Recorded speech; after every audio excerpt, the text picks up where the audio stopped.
சிறுபான்மையினர் மற்றும் பட்டியலினத்தவரை பட்டியலில் இருந்து நீக்கவே சிறப்பு திருத்தம் கொண்டு வருகின்றனர் என்று விமர்சித்த அமைச்சர் ரகுபதி 2026 தேர்தலுக்கு பின் பாஜக காணாமல் போகும், திமுக மீண்டும் ஆட்சி அமைக்கும் என்று கூறினார். மோந்தா தீவிர புயல் தற்போது புயலாக வலுவிழந்து வடக்கு வடமேற்கு திசையில் நகர்ந்து வருகிறது.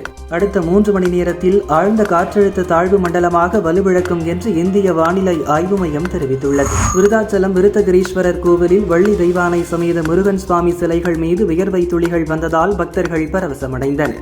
கந்தசஷ்டி விழாவின் போது சுவாமி சிலைகள் மீது வியர்வை துளிகள் வழிந்தோடிய சம்பவம் பக்தர்களிடம் பரவசத்தை ஏற்படுத்தியது. பிரதமர் மோடி மீது எனக்கு மிகுந்த மரியாதை இருக்கிறது. இந்தியாவுடன் விரைவில் வர்த்தக ஒப்பந்தம் கையெழுத்தாகும் என அமெரிக்க அதிபர் ட்ரம்ப் கூறியுள்ளார். அக்னிவீர் திட்ட முன்னாள் வீரர்களுக்கு தனியார் செக்யூரிட்டி ஏஜென்சிகள் அல்லது பாதுகாப்பு பயிற்சி நிறுவனங்களில் வேலை கிடைப்பதை உறுதி செய்ய வேண்டும் என அனைத்து மாநில மற்றும் யூனியன் பிரதேசத்திற்கு உள்துறை அமைச்சகம் அறிவுறுத்தியுள்ளது.